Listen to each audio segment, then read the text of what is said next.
Está no ar. Gente que Fala. O melhor programa de debates do rádio brasileiro. Gente que Fala. Tem texto e direção geral do jornalista Fausto Camunha. Gente que Fala. Reúne de segunda a sexta-feira formadores de opinião para discutir as principais notícias do dia. Gente que Fala. Tem o selo de qualidade APCOM. Olá, boa tarde. O programa Gente que Fala está começando ao vivo pela AltV, a TV da internet e também pelas redes sociais, imagens do Instagram, do Facebook, do nosso canal no YouTube, para você acompanhar essa nossa jornada de hoje. Até a 13h, curta, comente, compartilhe a transmissão do programa Gente que Fala, participe também pelo WhatsApp, fazendo perguntas aos nossos entrevistados, isso é muito importante, 973350038 é o número, mais uma vez, 973350038. Eu sou Mauro Friesman, meio-dia em ponto, quarta-feira chegou, nosso espaço aqui neste dia, sempre voltado para os assuntos da saúde, do bem-estar e do comportamento. Montamos um time de especialistas aqui para abordagem dos temas que serão debatidos e analisados. Com a gente hoje, na nossa bancada, o Dr. Leandro Brust, ele é médico oncologista, líder de farmacogenômica da DASA Genômica. Tudo bem, doutor Leandro? Boa tarde. Olá, Mauro. Boa tarde, ouvintes. É uma satisfação estar aqui para discutir temas tão relevantes. Demais colegas também, boa tarde. Obrigado pela presença, por aceitar o nosso convite aqui do programa Gente que Fala, também com a gente, para essa conversa, doutor Jadson Lehner, médico ginecologista. Doutor Jadson, como está? Boa tarde. Olá, Mauro, boa tarde. Muito obrigado pelo espaço e boa tarde a todos que estão nos ouvindo. Também com a gente, Patrícia Martins Ferreira, ela é enfermeira, especialista em gerontologia. Como está, Patrícia? Boa tarde, tudo bem? Boa tarde a todos os participantes, a todos os ouvintes. É um prazer estar aqui de novo com vocês. E também aqui, formando a nossa bancada, o Flávio Saíbe, ele é diretor da JFA Consultoria em Benefícios. Tudo bem, Flávio? Boa tarde. Boa tarde a todos. É um prazer estar aqui com vocês para a gente discutir esses temas aí super importantes aí para a gente, né, para todos os brasileiros. Vamos lá. Vamos lá, então, abrir aqui o nosso primeiro assunto, tudo hoje sobre saúde, bem-estar e comportamento. 12:02. Pessoal, vocês estão me ouvindo bem, estão me vendo bem, porque eu estou percebendo um atraso na nossa conversa, que existe um delay, uma diferença de áudio aí no tempo. Vocês estão me ouvindo bem? Sim, para mim é ok. Vocês estão chegando com um bom atraso aqui para mim. Problemas da conexão. Vamos ver se isso aqui melhora aí ao longo da nossa transmissão. A depressão está ligada à maioria dos casos de suicídio e a necessidade do debate sobre o tema é reforçada no Brasil na campanha Setembro Amarelo. Existem mais de 200 opções de medicamentos indicados para o tratamento da depressão, mas cerca de 50% dos pacientes não se adaptam ao primeiro remédio. Então, a pergunta: como é possível saber qual droga é a mais adequada para cada pessoa? E a resposta a essa pergunta pode estar na genética, não é, doutor Leandro Brust? E nessa parte aí da depressão, aliás, nas mais diversas doenças com tratamento psiquiátrico, existe uma grande dificuldade de acertar no primeiro remédio, né? Exatamente, Mauro.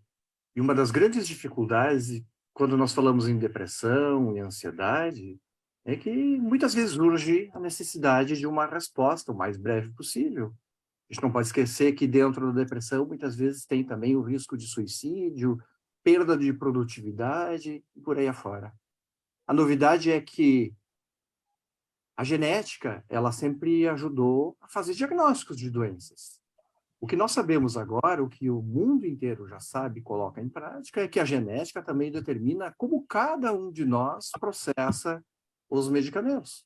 Com que velocidade eu tomo um antidepressivo e passo a responder em função da velocidade como o meu organismo processa. Ou até mesmo quais medicamentos eu não devo tomar, pois isso pode aumentar o risco de efeitos colaterais e complicações. Então, esse é o ponto da farmacogenômica que está dentro do conceito da medicina de precisão, hoje muito falado.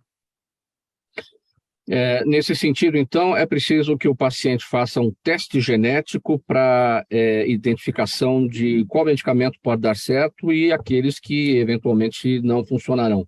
É esse o caminho?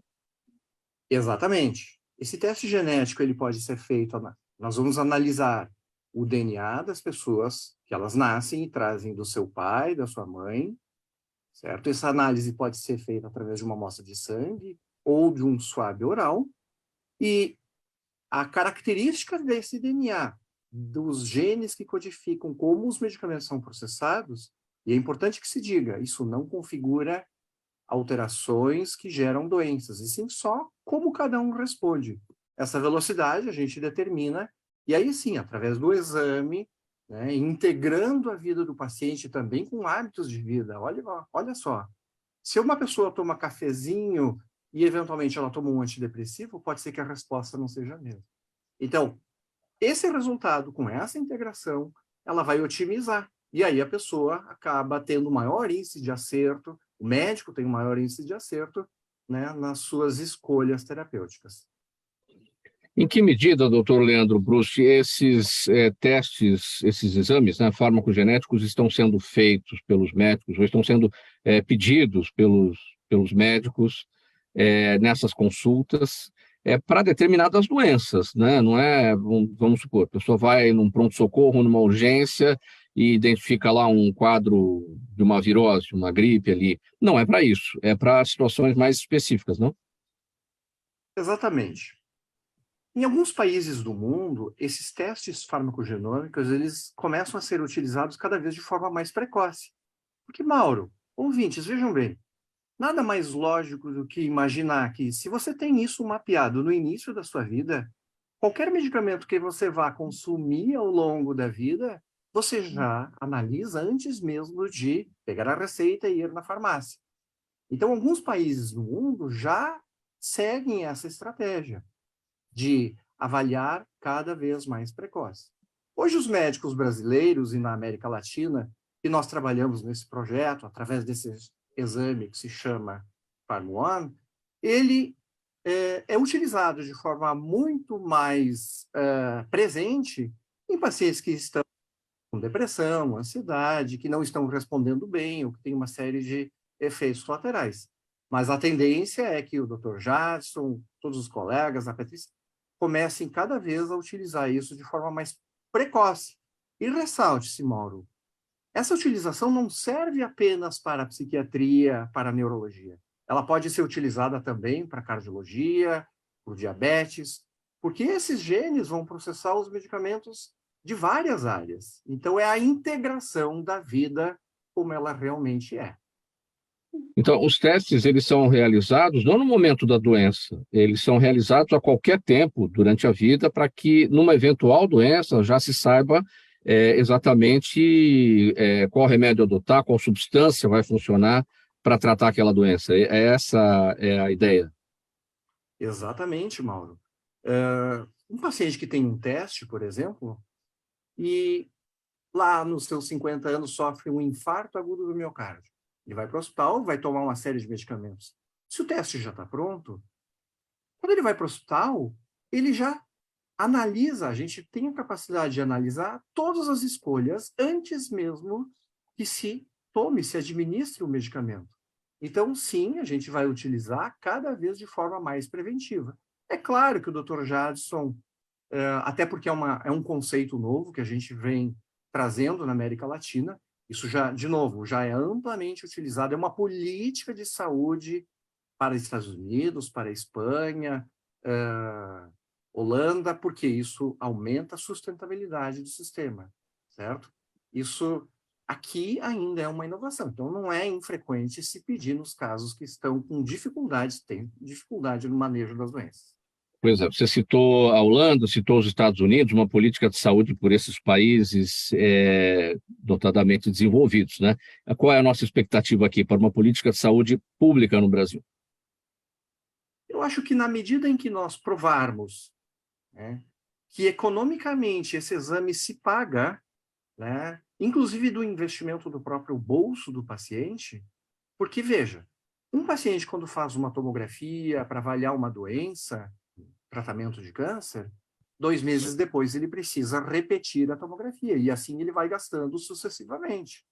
Aqui nós estamos falando de um teste que ele é feito uma vez na vida, e que, para aquelas características que nós avaliamos naquele momento, isso vai acompanhar a pessoa para o resto da vida. Então, é um exame que ele se paga, e ele, pelo contrário, ele gera economia de recursos, porque os pacientes vão menos na emergência, têm mais índices de acerto, saem mais rápido de uma crise de depressão. Quanto custa esse teste, doutor Leandro? Esse teste, no momento, eu não tenho o valor exato, mas, assim, quando nós começamos essa tecnologia no Brasil, ele custava algo em torno de R$15 mil. Hoje ele já está, inclusive, numa campanha do Setembro Amarelo, com certeza já está abaixo de R$2 mil. Lembrando que ele é um exame perene, ele vai acompanhar a vida do paciente. Doutor Jadson, seu entendimento sobre esse nosso tema, dentro do nosso assunto aqui, teste genético que ajuda na luta contra a depressão e contra muitas outras doenças também. Mauro, o doutor Leandro pontuou muito bem. Hoje em dia nós sabemos que o fator genético é primordial no desencadear de várias doenças, assim como também muitos fatores ambientais, quando nós falamos em epigenética.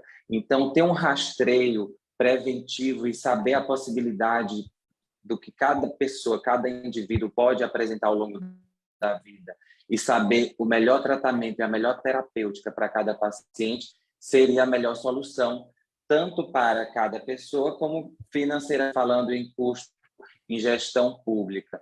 Então, isso é uma coisa exponencial, só tem a crescer.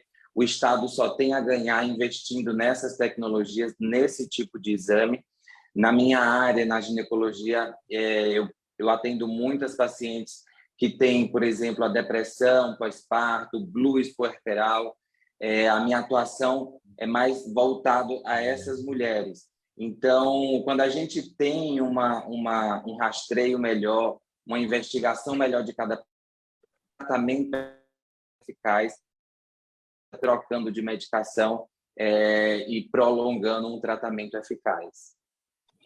Flávio Saib, seu entendimento aí a partir da sua área sobre esse tema. Eu não sou uma pessoa técnica, né? Não sou médico para poder entrar a fundo no assunto, mas certamente é algo bastante importante, né? Nós fazemos aqui algumas campanhas junto aos nossos clientes e temos feito aí junto ao Setembro Amarelo. Tudo que for para efetivamente melhorar, maravilhoso. Mas tecnicamente eu não posso entrar nesse tema. Patrícia, seu entendimento sobre esse tema a partir da sua área. Então, como eu trabalho na saúde pública, né? Então, pensando como os colegas falaram, se você fizer um investimento inicial e você tiver conhecimento dos melhores medicamentos que ele possa fazer para o tratamento dele, vai se evitar novos custos, né?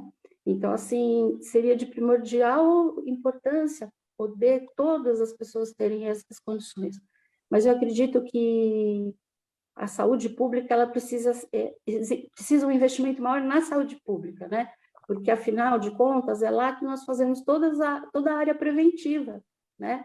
E como os colegas falam, então, a gente evita que vá para um lado terciário, a não ser as doenças que realmente precisam. Eu trabalho com alguns psiquiatras também, que fazem o uso das medicações para sanar, né, os diagnósticos, e a gente vê o quanto de medicação é tentada, porque o que é bom para um paciente não é bom para o outro, como os colegas falaram. Então, seria muito importante, eu acho que é o caminho. Muito bem, 12:13, programa Gente que Fala, edição de quarta-feira, com os temas da saúde, do bem-estar e do comportamento, ao vivo pela UTV e também pelas redes sociais, Instagram, Facebook e o nosso canal no YouTube. Patrícia, eu continuo com você aqui agora neste tema, porque estima-se que em 2030, pela primeira vez, o Brasil terá uma população formada por mais idosos do que crianças. E isso significa que o país precisará investir muito mais na assistência à saúde desse grupo. Afinal, com o avanço da idade, o corpo se torna suscetível a uma série de disfunções, doenças e condições crônicas que podem prejudicar a qualidade de vida. Para os especialistas, envelhecer bem é possível desde que os cuidados com a saúde sejam tomados antes da terceira idade chegar, quando o acompanhamento médico se torna essencial para se alcançar esse objetivo. Patrícia, você é enfermeira, especialista em gerontologia. Qual a diferença, antes de mais nada, entre gerontologia e geriatria? Então, geriatria é um ramo, né, que cuida da parte diagnóstica e de tratamento medicamentoso, né? Na gerontologia, nós não precisamos ser médicos para fazer, podemos ser da área da saúde, porque a gente vai acompanhar o desenvolvimento saudável da pessoa idosa, né? Então, como você falou, realmente, nós teremos uma população maior de idosos, por quê? Porque as pessoas não querem mais filhos. Você pode fazer uma análise, né? E, eventualmente, as pessoas, elas têm um único filho. Então, o que você vai pensar? No futuro, nós não vamos mais ter tantas crianças, né? Então, o que vinha sempre sendo desenvolvido? Quanto mais crianças temos, mais vamos nos dedicar a cuidar do que as crianças apresentam, né? Dos diagnósticos, né? Das terapêuticas, dos estímulos, né? Agora, se um país vai se tornar mais idoso, você vê que antigamente as pessoas com 50 e poucos anos elas faleciam, né? Mas por quê? Porque a medicina também não estava tão avançada. Hoje a medicina avança, tanto que estamos falando, né, desse estudo genético para as medicações. Então, assim, nós teremos idosos, só que nós precisamos ter idosos mais saudáveis. E como que nós vamos conseguir alcançar isso? Com a prevenção. Então, se a pessoa tiver um cuidado, se a pessoa cuidar da saúde, da alimentação, né, eventualmente fazer atividades físicas, né, você fala assim, mas todo mundo vai ter condições de ir em uma academia? Não, hoje você pode ver e circular pela cidade, que vários locais você tem, né, até aparelhos, né, que estimulam as pessoas a fazerem atividade física, que está altamente ligada à saúde, né, tanto na parte física, biológica, cardiológica, né, a manutenção da respiração. Você fala, nós vivemos numa cidade grande, né?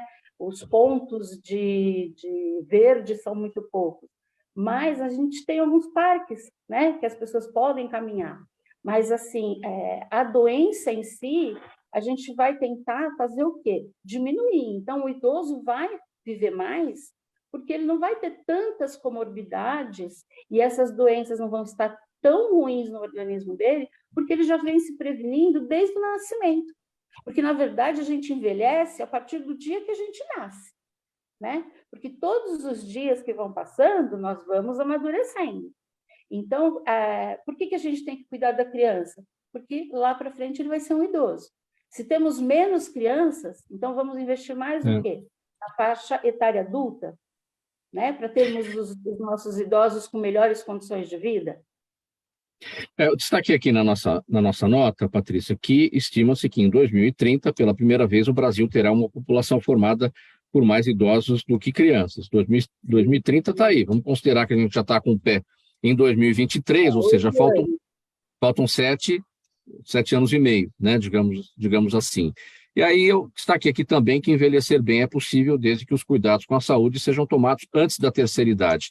Quem está com 53, 55 e daqui a 7, 8 anos já estará na terceira idade, essa geração vai envelhecer melhor do que quem já está na terceira idade hoje, ou ainda não? Isso é para as próximas gerações.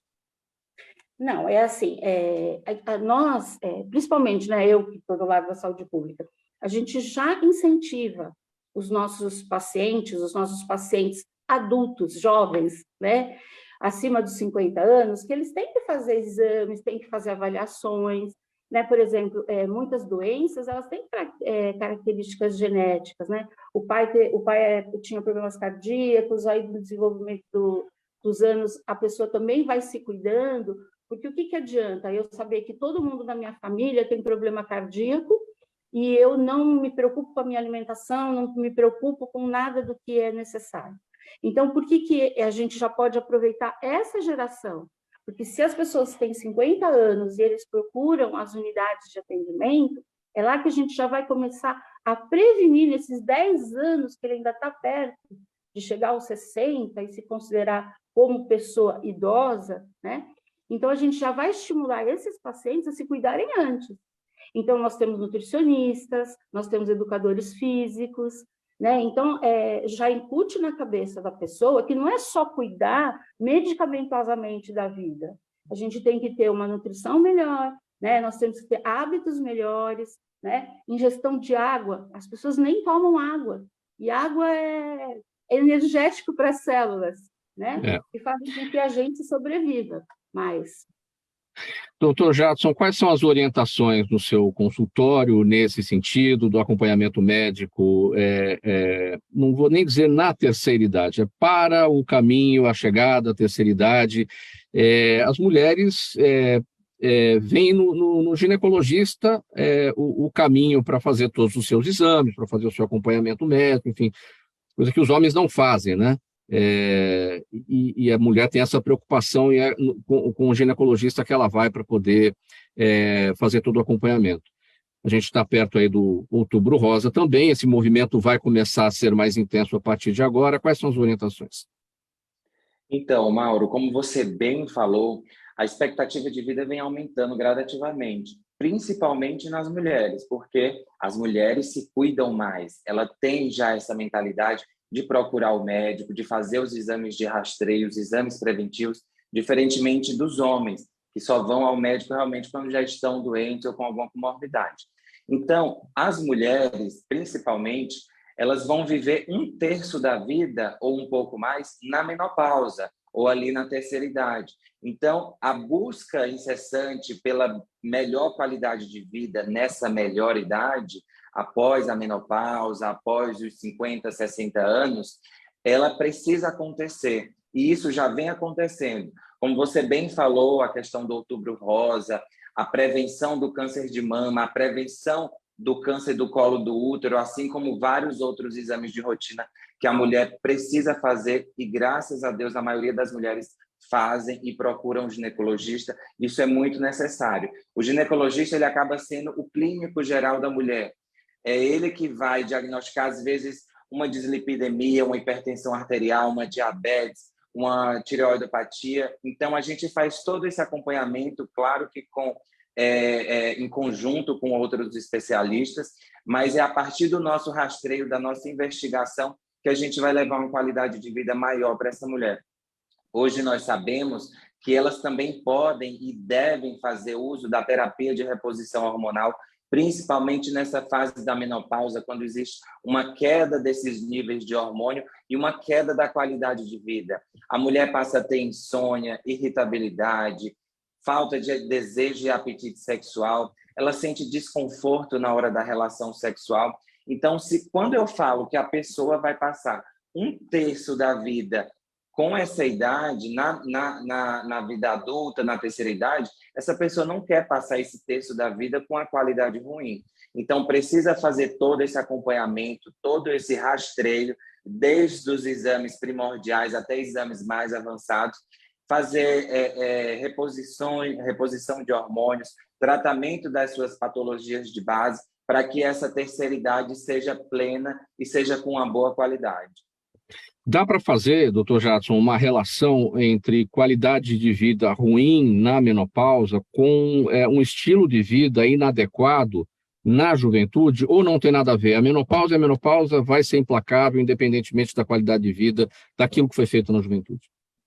Tem tudo a ver, Mauro. O que acontece? A menopausa é um fato e ela vai acontecer em todas as mulheres. O médico não pode antecipar, adiar, alterar a data da menopausa. Não, isso é biológico. Porém, o estilo de vida que essa mulher adota durante toda a sua vida vai repercutir principalmente na terceira idade, porque é quando ela vai usufruir de tudo que ela fez, tanto de benefício ou dos malefícios. Então, se é uma mulher que faz atividade física com frequência, pelo menos 50 minutos, aí, 3 a 5 vezes por semana, se ela tem uma alimentação regrada, se ela faz os exames de rotina, se ela tem uma boa ingesta de água, tudo isso vai influenciar lá na frente se ela pode ter um infarto, uma aterose, um AVC, problemas no corpo como um todo. Então, a menopausa a gente pode sim remediar quando ela chega com as queixas, Doutor, eu estou com insônia. Doutor, eu não consigo ter relação sexual. Doutor, quando eu tenho relação sexual, dói muito na penetração, ou qualquer outra queixa que ela tenha, a gente consegue sim tratar. Mas aí nós estamos tratando o sintoma, a queixa da paciente. Muito melhor é quando nós já prevenimos aquela mulher de todos esses sintomas e fazemos um acompanhamento com um tempo melhor. Então, a informação é o principal para que a mulher saiba que ela deve sim se tratar e fazer um acompanhamento a longo prazo. Patrícia, considerando novamente, né, em 2030 o Brasil vai ter mais idosos do que crianças, e isso significa que o país vai ter que investir mais em assistência à saúde desse grupo. Isso significa também que teremos que ter mais cuidadores, mais enfermeiros, mais gente especializada no cuidado com os idosos. Como é que está esse movimento, essa capacitação de pessoal para esse momento, para a chegada desse momento? Na verdade, assim, nos últimos anos, né, que a gente vem acompanhando, se formam mais especialistas, né, enfermeiros, gerontólogos, fisioterapeutas, nutricionistas. Eu tenho vários colegas que também fizeram, né, e a capacitação de cuidadores de idosos, né, mas o que os colegas falaram também, a gente não pode só pensar que a gente vai ter mais idosos em condições precárias de saúde, né? Porque se a gente já começar o que a gente já vem fazendo há vários anos, que é acompanhar essas pessoas, esses indivíduos, desde que eles estão na fase adulta, quando eles chegarem na fase mais idosa, eles vão estar com condições de vida melhor. Como o doutor falou sobre as mulheres que realmente procuram mais a assistência, né, na atenção primária nós fazemos esse Outubro Rosa sempre comemorado, entendeu? E a gente estimula que as pacientes façam os exames, inclusive até o autoexame em casa, porque muitos não conhecem ainda. Então, assim, a gente trabalha essa forma preventiva. Então, essa forma preventiva de saúde, ela não é só para a pessoa idosa, que em 2030 vai estar com mais quantidade de idosos. Primeiro, porque a expectativa de vida está maior, justamente porque eles vêm se cuidando antes de chegar, né, aos 60 anos. Então, assim, em todas essas áreas, a gente tem como trabalhar as pessoas, orientar, para que a gente tenha cuidadores que estejam mais preparados para acompanhar uma pessoa numa fase de mais idade, né? Porque existem as doenças, né? Existe o Alzheimer, existe o Parkinson. Então, alguns pacientes, infelizmente, não vão ficar fora, né, dessas patologias, mas a gente, como profissional da saúde, a gente já tem que começar a prevenir já desde agora, desde antes, porque eu já estou nessa área, já não é de agora, eu já tenho uns 5 anos. Então, a gente já vem preparando todo esse pessoal que não tem 60 anos, para justamente quando eles fazem os 60, que eles completam os 60 anos, que nós temos vários aplicativos e nós temos, assim, várias formas de também trabalhar em conjunto, né, com os geriatras. Então, eles vão estar melhor, a expectativa de vida vai ser até além, porque a gente vai ter menos criança, mais adultos, mais idosos, mas em condições de saúde muito melhor, justamente por causa da... E nós falamos, Patrícia, do Outubro Rosa, que está chegando daqui a alguns dias, e na sequência do Outubro Rosa, evidentemente, vem o Novembro Azul. Qual é o chamado? Então, o Novembro Azul é assim, olha, como eu trabalho já há muitos anos, no começo nós não tínhamos quase adesão nenhuma dos homens, mas as mulheres se cuidando foi assim um incentivo para eles também vir a se cuidar, porque eles têm muitas dúvidas, né, com relação ao que pode acontecer com ele. Eles têm dúvidas quanto que exame eu faço quando eu tenho mais de 40 anos, o meu pai teve câncer, eu vou ter. Então, assim, a procura deles está sendo muito maior, e também eles têm procurado muito mais para fazerem vasectomia, né? Porque até o nível de conscientização em ter menos filhos, ela já vem de um bom tempo, né?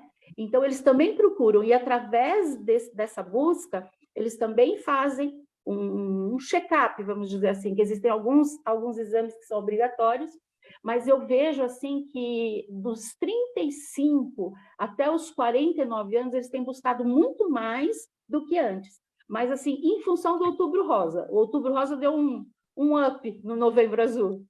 Muito bem, uma coisa levando a outra. 12h29, a gente vai fazer uma parada breve, programa Gente que Fala aqui ao vivo pela UTV, também pelas redes sociais. Gole de água para todo mundo, a gente volta já com a sequência dos temas. Toda ação estratégica de sucesso tem um componente fundamental: um instituto de pesquisas ético, rápido e preciso. Afinal, é ele que vai fornecer informação confiável, sem achismos ou palpites. E isso, numa época de mudanças rápidas e repentinas, é fator crítico de sucesso. A Orbis é um instituto de pesquisas que une precisão e confiabilidade estatística com a mais alta tecnologia em pesquisas do mercado. Tem inteligência artificial, robótica e Big Data, entre outros recursos, para que você tenha uma informação correta, confiável, com o menor custo e no menor tempo possível. Na sua próxima ação, seja ela corporativa ou política, comece pela Orbis, porque com a informação correta, você vai mais longe, mais rápido e com mais segurança. 12h30, estamos de volta com o programa Gente que Fala, edição de quarta-feira por aqui, sempre nesse espaço, os assuntos da saúde, do bem-estar e do comportamento, ao vivo pela UTV, a TV da internet e também pelas redes sociais, Instagram, Facebook e o nosso canal no YouTube. Doutor Jadson, ainda não se sabe exatamente a causa do autismo, que afeta uma em cada 68 crianças, mas o que se sabe é que há a predisposição genética para essa condição. Por isso, bebês que possuem familiares próximos com autismo correm maior risco de ter o transtorno. E, além disso, alguns estudos apontam que o tabagismo e o abuso de ácido fólico presente nos suplementos do complexo B podem contribuir para que o bebê tenha autismo. Além dessas questões aqui que eu destaquei, o tabagismo e o abuso do ácido fólico, que outras questões, outras atitudes na gravidez podem aumentar o risco de autismo? Ei, Mauro, um dos principais fatores no autismo ou na síndrome do transtorno do espectro autista é principalmente a idade materna. Mulheres com idade acima de 35 anos, principalmente após os 40 anos, que engravidam, mesmo que sejam de forma natural, têm uma grande chance de ter um bebê com espectro autista, porque na mulher, o óvulo, ele acompanha a idade dela. Então, quando a mulher engravida com 40 anos, com 50 anos, aquele óvulo dela tem 40 anos, tem 50 anos. Diferente do homem, que está produzindo ali espermatozoide. Mas também a idade materna, a idade paterna pode influenciar também, porque tem alguns fatores genéticos também masculinos, então a gente tem que considerar a idade do casal. Além disso, como você bem falou, o uso de algumas... ou mesmo alguns recaptadores seletivos da recaptação da serotonina, alguns antidepressivos podem influenciar. Fatores na gestação, como, por exemplo, um parto muito prematuro, pode ter alguma repercussão cognitiva na criança, e outros fatores ambientais também. Mas o estilo de vida também da mulher pode influenciar a carga genética dela. Então, como você bem citou, quando nós temos um parentesco muito grande, uma avaliação minuciosa deve ser feita com essa mulher. Quando o casal resolve engravidar, doutor Jadson, é importante que ambos passem pelo ginecologista para receber as orientações e evitar, enfim, ver quais são as formas de prevenção do autismo. Sim, nós orientamos, inclusive, que o casal, antes da concepção, antes da gestação, já procure o ginecologista para a gente fazer todo o acompanhamento. É uma consulta pré-concepcional, antes do pré-natal, de fato. Nessa consulta, a gente vai avaliar os riscos daquela mãe, os riscos daquele pai, quais são os fatores genéticos, quais são os fatores ambientais, tentar corrigir ou melhorar alguns hábitos daquela mulher, o uso de drogas, o tabagismo, o uso de algumas medicações antidepressivos, compensar algumas doenças, a diabetes gestacional, quando não tratada ou quando não tratada indevidamente, é um fator de risco também para doenças cognitivas. A hipertensão prévia ou a hipertensão gestacional também é um fator de risco. Então, essa consulta visa compensar as doenças já existentes, prevenir outras doenças que possam surgir e fazer o aconselhamento quando a chance de ter o autismo, o espectro autista ou alguma outra doença cognitiva, quando essa chance é muito grande.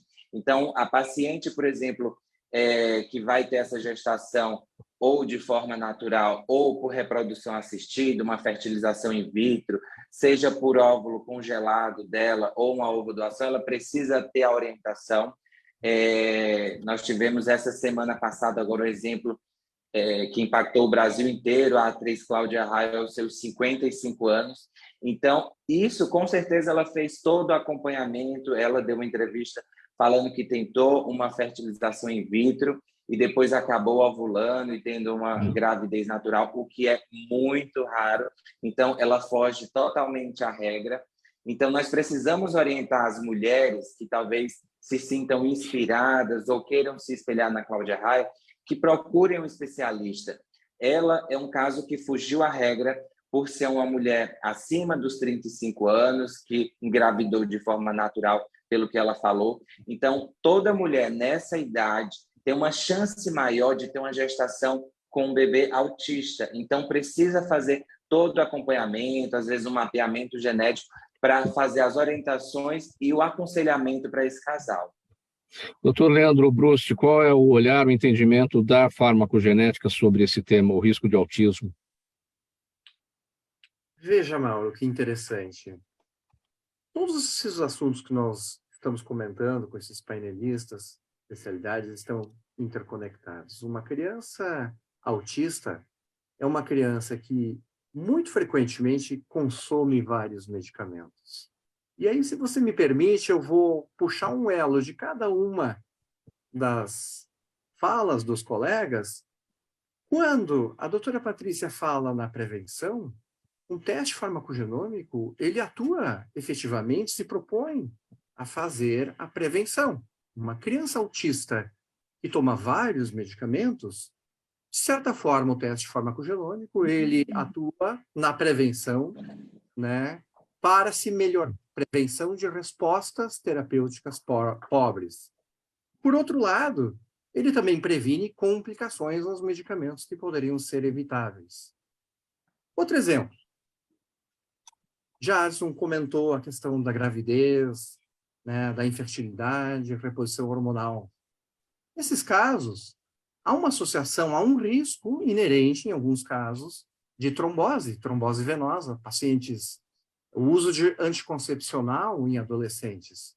Eventualmente, o teste farmacogenômico ele pode justamente indicar quem tem o risco e ajustar essas escolhas. O nosso painelista Flávio falou sobre benefícios.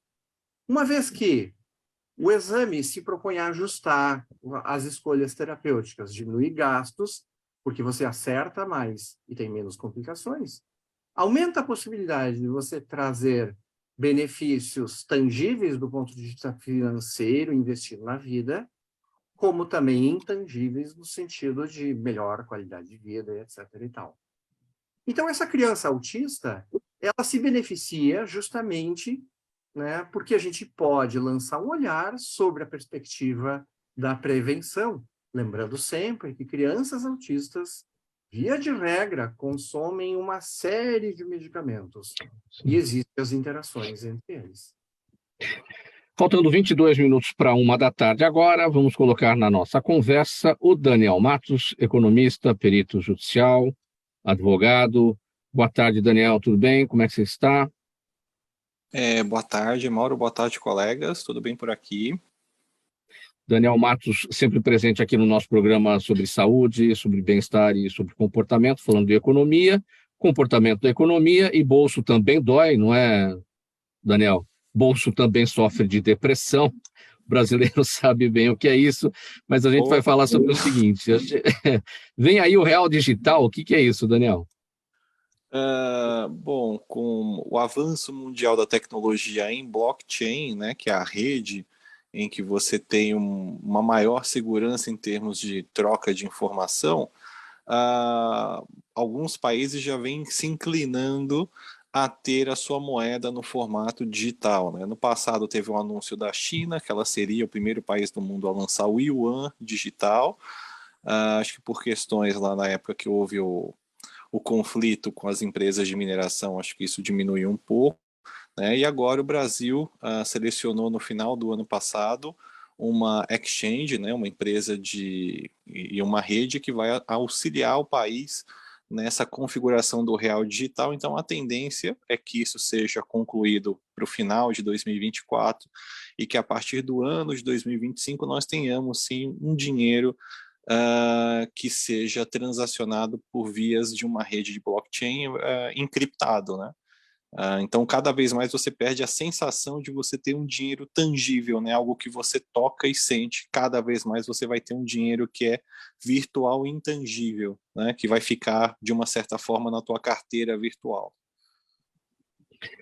Mas o real digital seria usado para as transações mais simples do dia a dia, para a economia popular também? Isso. A ideia é que cada vez mais esse ecossistema de blockchain ele venha se tomando espaço de economia real, né, que são os bens, por exemplo. Eu quero tirar uma certidão no cartório de imóveis, por exemplo. Eu não preciso mais me dirigir, que eu vá solicitar isso via, por exemplo, né, um NFT pela blockchain, cujo NFT vai ter aquele hash, que é o código de endereçamento dele, e que ele vai ser utilizado aí para o resto da vida. Qual a vantagem que você tem com essa tecnologia do blockchain? Você tem uma simplificação e uma agilidade muito grande da troca de informações e dados, independentemente do que o seja. Eu citei aqui um exemplo de cartório, porque é algo muito mais tangível de você ver isso numa NFT. Por exemplo, vamos imaginar que a pessoa estude fora do país, venha para o Brasil, né, e tente validar o estudo que ela fez fora. Ela tem que primeiro passar numa instituição, homologar esse certificado que ele tem fora para ter validade interna. Se isso fosse no blockchain, você não tem esse problema porque o reconhecimento dele é mundial. O documento que você teria, bastaria você encaminhar o hash para a instituição que você deseja estudar aqui dentro ou fora e seria recepcionado. O que a gente vê hoje com Pix, com toda forma de transação digital, muito pagamento com cartão, cartões virtuais dentro dos smartphones, isso tudo já não é uma economia digital? Qual que é a diferença disso, que já acontece, para esse real digital que logo virá, aliás, quando virá, né? O dinheiro físico, o dinheiro, a cédula na mão, isso vai deixar de existir? Então, a tendência é que paulatinamente isso vá deixando de existir e que, porque você acaba tendo em relação a isso, acaba tendo um custo social que é a cunhagem. Toda vez que o Banco Central ele decide por emitir novas moedas, isso gera um custo social que é repassado para a sociedade de uma forma geral.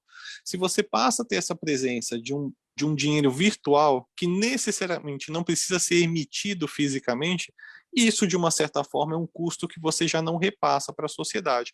E sim, a tendência é que você passe a ter essa moeda nesse ambiente de blockchain, né? Muito se fala sobre o metaverso, outros metaversos, outros ambientes, mas a tendência é que a gente vá se aproximando cada vez mais disso, porque a tecnologia avança muito rápido hoje.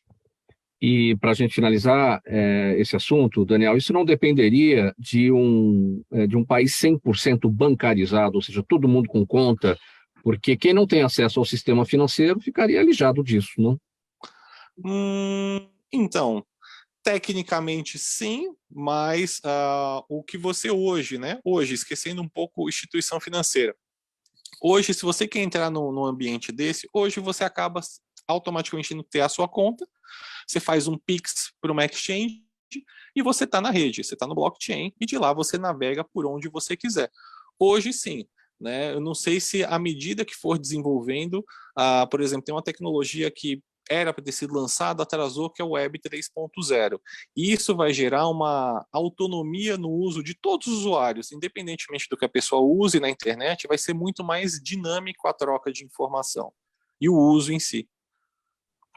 Muito bem. Daniel Matos, economista, advogado, perito judicial, falando com a gente sobre a novidade do Real Digital, que logo vem aí, acho que em 2024, não é isso? Isso, as notícias que estão saindo marcam mais ou menos em 2 anos a contar deste, né? Então, finalzinho de 24 é possível que a gente já veja uma rede digital porque para fins de segurança acaba sendo muito positivo, porque o país ele conseguiria rastrear as transações. Legal. Valeu, Daniel. Um abraço para você. A gente se vê na semana que vem. Obrigado pelas informações, pelas orientações. Boa tarde. Obrigado, Mauro. Boa tarde aos colegas. E a gente segue aqui falando sobre saúde financeira de quem tem plano de saúde, a própria saúde financeira das operadoras desses planos. O presidente Jair Bolsonaro sancionou na última quarta-feira o projeto de lei que acaba com a limitação de procedimentos cobertos pelos planos de saúde. É o chamado rol taxativo da ANS. Com essa mudança, tratamentos que tenham comprovação científica e sejam receitados pelos médicos devem ser cobertos pelas operadoras, mesmo que não estejam no rol da ANS. Segundo a Federação Nacional de Saúde Suplementar, a mudança pode ocasionar uma expulsão em massa e um grande aumento no preço dos planos de saúde. Tem um lado positivo, tem um lado negativo, não é isso, Flávio? Isso aí, Mauro, tá certíssimo, né? Como diz o ditado popular aí, não tem almoço gratuito, né? Então, o que acontece? Já resgatando um pouquinho da história, os planos de saúde, eles sempre foram, né, há um bom tempo, eles são baseados aí no rol taxativo da ANS, né? Eles tinham uma atualização a cada 2 anos desse rol, e aí a partir de 2021 isso começou a não ter mais esses 2 anos, então começou a ser algo que tinha uma periodicidade menor.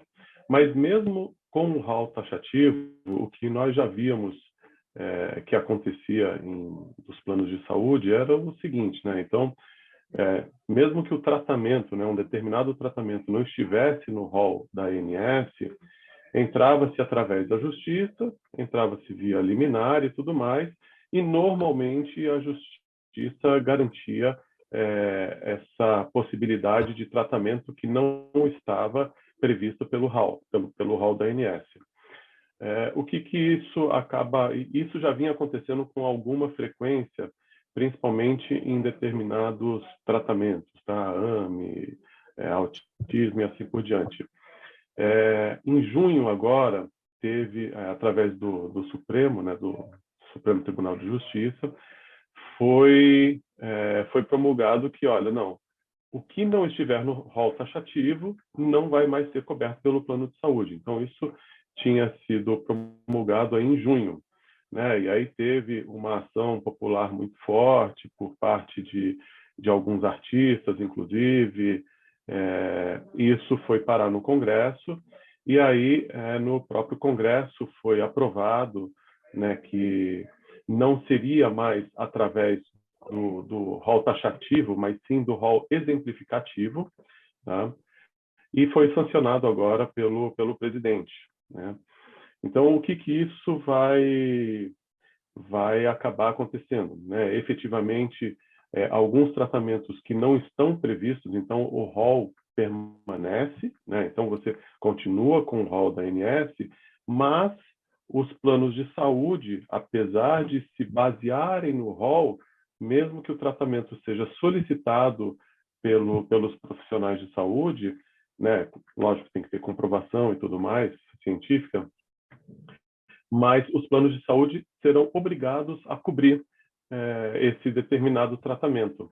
O que vai acontecer efetivamente é um acréscimo, né? Então, essa conta vai ter que ser paga, né? Não tenha dúvida que essa conta vai ser paga pela totalidade dos participantes dos planos de saúde. O que vai acabar, o que eu destaquei aqui na nossa nota, ocorrendo essa expulsão em massa, ou seja, muita gente que já saiu dos planos de saúde, até por conta dos efeitos econômicos da pandemia, as pessoas perderam seus empregos, esse quadro pode piorar. Não tenha dúvida que ele pode piorar, né? É lógico que são 2 lados, né? Toda moeda tem 2 lados. Então, um lado efetivo é o tratamento, né? As pessoas buscam sempre o melhor tratamento possível, pagam um plano de saúde, e hoje realmente difícil você encontrar um plano de saúde que não tenha um custo relativamente elevado, mas as pessoas pagam para ter um determinado tratamento. E aí, às vezes, vão ver, puxa, não, mas esse tratamento não é coberto pelo rol. é injusto comigo que estou pagando um plano de saúde. Esse é um lado da moeda. O outro lado é o seguinte, olha, eu sou uma empresa privada, né? Eu, seguradora, operadora de saúde, sou uma empresa privada e eu sigo aqui uma cartilha que foi formatada pela ANS, né? Então, os meus custos, né, os custos da operadora são todos feitos, né, através de atuários, coisa e tal, leva em consideração algumas despesas e assim por diante, e determinadas despesas não estavam previstas quando foram fazer a formação, a precificação dos planos de saúde. Então, o que vai acontecer é justamente isso. Olha, eu não tenho mais uma previsão. Um negócio que, por exemplo, lógico, vou dar um exemplo simbólico aqui, né, uma determinada patologia, um profissional da saúde receita lá uma aspirina, né? Essa aspirina já está prevista, né? Custa lá, sei lá, R$ 5 para o plano de saúde. Ok, isso dentro do hospital. E aí, o que vai acontecer? Não, olha, mas um determinado profissional da saúde, ele receitou, ao invés da aspirina, que já está prevista no rol, ele receitou uma aspirina plus, né? E o custo dessa aspirina plus é R$ 50. Isso já não estava previsto.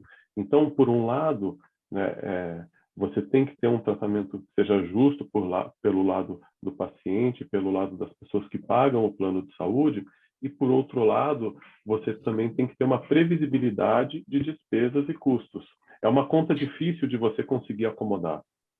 Agora, por que os planos de saúde teriam que fazer o repasse desse aumento de custos? A gente vê a seguinte situação: aquele cliente de um plano de saúde que não usa o plano de saúde, que tem uma boa condição de saúde, evidentemente, que está lá no plano para uma eventual necessidade, ele é que financia aquele que usa mais, porque ele não tem gastos, ele paga e ele não usa, mas ele financia aquele que usa mais. Basicamente, esse é o funcionamento. Por que deveria haver esse repasse, então? Então, o seu raciocínio está perfeito, tá, Mauro? É justamente isso. Você pega meio que uma média, né? Então, tem gente que usa bastante, tem gente que usa mais ou menos, e tem gente que efetivamente não usa, né? Funciona como um seguro mesmo, né? Poxa, olha, se eu precisar, eu vou utilizar. Só que essa conta já é levada em consideração. Então, o atuário, na hora de ele fazer o cálculo, ele já leva essa pessoa que utiliza e leva também em consideração a pessoa que utiliza pouco ou que não utiliza para fazer esse cálculo. O que vai acontecer é que uma das pontas vai acabar pesando um pouco mais. E essa ponta, que antes não era levada em consideração, ou seja, que era uma ponta que você não tem a previsibilidade, vai acabar pesando. Então, o atuário, né, que é a pessoa que efetivamente faz a precificação, ele já tende a ser uma pessoa conservadora. O que vai acontecer? Ele vai ser mais conservador ainda. Olha, se antes eu tinha aqui uma previsão de despesa de 1.000, puxa, agora eu posso ter outras despesas que eu nem consigo prever.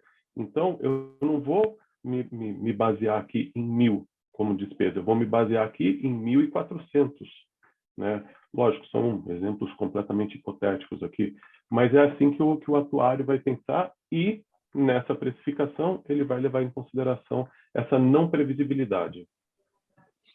A vida piora também para quem tem os planos de saúde com coparticipação.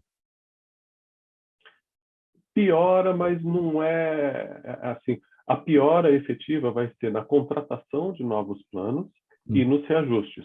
Essas, sim, vão ser a grande piora. A coparticipação, normalmente é um percentual ou um valor fixo que você tem dentro dos planos de saúde, que a cada utilização você paga lá um percentual pequeno. Então, esse percentual ele é pequeno, né? Perto do que pode efetivamente ocorrer. Faltando 7 minutos para 1 agora, perguntas da nossa audiência. Como o tempo está apertado, eu vou pedir brevidade a todos. Tem uma pergunta para cada um. O Flávio está falando, então eu continuo com você, Flávio. A pergunta vem do Rodrigo Monteiro, ele está no YouTube. Em que medida os planos de saúde podem ser flexíveis ou personalizáveis às necessidades de cada cliente? Essa era uma das alternativas, né, que tinha sido colocada na mesa, mas não foi levada em consideração. E hoje o plano de saúde ele não é flexível, né? Então é mais ou menos, vai fazendo um comparativo, um pacote, um combo de uma TV por assinatura, né? Olha, se você quer levar um determinado canal, você tem que levar outros canais. Então, o plano de saúde ele funciona dessa mesma forma. Você não consegue adequar a uma pequena participação ou a determinadas patologias. Doutor Leandro, a Daniela Neves, no Facebook, quer saber o seguinte. Ela diz que tem uma matéria, foi publicada ontem na Folha de São Paulo. Essa reportagem mostra que o diagnóstico de câncer em crianças e jovens triplicou nos últimos 8 anos, diz ela aqui. E a que se deve esse aumento tão grande? É a pergunta da Daniela Neves. Veja bem, alguns tumores de fato estão aumentando, mas muito do que a gente tem de estatística também se deve porque a medicina e a atuação do poder público e a atuação dos planos de saúde ela vem melhorando. Nós temos os cuidados de saúde de família. Muitos pacientes acabavam morrendo no interior sem se fazer um diagnóstico, sem ter um registro de qual foi a causa-morte disso ali. Então, essa questão de aumentar o índice, ela pode estar contaminada por tais fatores, porque antes nós não contabilizávamos todo mundo que tinha. O fato é que, quando nós temos hábitos de vidas mais saudáveis, praticamos exercícios, não fumamos e etc. e tal, o mundo inteiro tem mostrado os dados que a taxa de ocorrência do câncer vem diminuindo. E o exemplo clássico disso são homens estão diminuindo em muitos países a sua incidência de câncer de pulmão e as mulheres aumentando. Por quê? Porque elas estão fumando mais. Então, acho que esse dado ele não é assim um dado que reflete tanto um verdadeiro crescimento do câncer nas crianças. Patrícia, a Juliana Rocha no Instagram pergunta o seguinte: os familiares e cuidadores de idosos doentes também precisam de alguma atenção especial? De certa forma, falamos já um pouquinho a respeito. O que dá para acrescentar para a Juliana? Não, é de fundamental importância, porque quando você tem um idoso frágil em casa, o cuidador adoece também. Apesar das pessoas não prestarem muita atenção, o cuidador mais próximo é aquele que, às vezes, merece mais atenção do que o próprio ser que está sendo cuidado. Por quê? Porque ele vai receber já um protocolo de atendimento. E aquela pessoa que é a cuidadora, que hoje em dia a maior parte são cuidadores família mesmo, né? Porque com toda essa pandemia, com todo esse desastre que nós tivemos, as pessoas perderam um pouco do poder aquisitivo, deixaram de ter cuidadores para ter cuidadores familiares. Então, o que a gente faz? A gente convoca também o acompanhante, o cuidador, para ser orientado e abre as portas para ele no que ele precisar. O cuidador profissional já tem uma forma diferente de lidar com a questão, até pelo fato de não ter a afetividade que o familiar tem. Ele é atingido de uma outra maneira, né? Mas também precisa. Todas as pessoas que cuidam do ser humano, na verdade, elas também precisam de cuidado, né? Hoje em dia, a gente acaba vendo muitos profissionais, né, com quadros depressivos, né, mas por conta desse cuidado que também gera essa instabilidade emocional. Mas todo cuidador, seja ele profissional ou não, ele precisa de apoio. A Fernanda Antonelli está no Facebook. Doutor Jadson, ela pergunta: a laqueadura é um procedimento reversível? Então, essa é uma pergunta recorrente, porém, a laqueadura ela pode sim ser reversível, a depender da técnica que foi usada, mas é importante a gente destacar que existem uma diversidade de métodos contraceptivos. Existem os métodos que a mulher vai tomar pílula, pode colocar um DIU, pode colocar um implante hormonal, um anel vaginal, um adesivo anticoncepcional. Existem os métodos reversíveis e os irreversíveis. Quando a mulher opta por uma laqueadura ou o homem opta por uma vasectomia, espera-se que aquela decisão seja definitiva, tanto que para fazer a cirurgia são feitas reuniões com psicólogos, médicos, para que seja feita toda a orientação e a mulher ou o homem decida se realmente quer fazer aquela cirurgia. É importante só a gente destacar, já aproveitando um pouquinho do tempo e esse tema, que esse mês houve uma alteração, na verdade, o presidente sancionou a lei que vai entrar em vigor a partir de março de 2023, que no frigir dos ovos nós teremos 3 alterações principais. A primeira delas é que não há mais a obrigatoriedade da assinatura ou da permissão do cônjuge. Então, se a mulher deseja fazer a laqueadura, ela pode, sem a autorização do parceiro, e vice-versa. O outro ponto agora é a redução da idade mínima, que caiu de 25 para 21 anos. E também o terceiro ponto é que poderá ser feito agora a laqueadura durante o parto cesariano, desde que tenha sido assinado o termo com pelo menos 60 dias de antecedência. Legal. Nós vamos encerrar agora o programa Gente que Fala. Doutor Jadson, 5 segundos, sua despedida e seus canais. Aí a gente passa para os demais. 5 segundos. Muito obrigado pela oportunidade. Eu queria deixar o meu Instagram, @drjadsonlener. Lá vocês podem encontrar todos os links para os meus canais. Doutor Leandro Brust, sua despedida, seus canais, 5 segundos. Obrigado, Mauro. Obrigado, colegas. Da mesma forma, foi uma satisfação. Meu Instagram, Dr. Leandro Brust. Só me adicionar lá e seguir, que a gente seguidamente fala sobre esses tópicos relevantes. Doutora Patrícia Martins Ferreira, sua despedida e seus canais, 5 segundos. Também quero agradecer por estar aqui participando com vocês, com os colegas e os ouvintes. E eu vou deixar o meu Instagram, que é @pati, com 2 T's e 1 Y, 120366. E Flávio Saíbe, sua despedida e seus canais. Flávio, você está fechado aí. Desculpa, agora estava fechado. Bom, gente, Mauro, obrigado colegas aí pela participação. Deixo aqui meus canais, @Flávio Saíbe ou @JFA Consultoria em Benefícios. Muito obrigado pela presença de vocês todos, em nome da equipe do programa Gente que Fala, médico oncologista, doutor Leandro Brust, o médico ginecologista, doutor Jadson Lener, a enfermeira Patrícia Martins Ferreira e o Flávio Saíbe, diretor da JFA Consultoria em Benefícios. O programa Gente que Fala é uma realização da ABCom, na técnica da UTV, o Sérgio Oliveira. Obrigado, Sérgio, aí pelo apoio. Apresentação minha, Mauro Friesman, pauta e redação do Pedro Schiavon, Zenilda Salvato, nossa diretora de produção, jornalista Fausto Camunha, nosso diretor-geral, na UTV, a direção-geral do Alberto Luchetti, e você do outro lado, espectador, internauta, a razão da nossa presença aqui todos os dias. Muito obrigado pela audiência. A gente volta a se falar amanhã, ao vivo, a partir do meio-dia, pela UTV e também pelas redes sociais. Um abraço a todos. Tchau, tchau.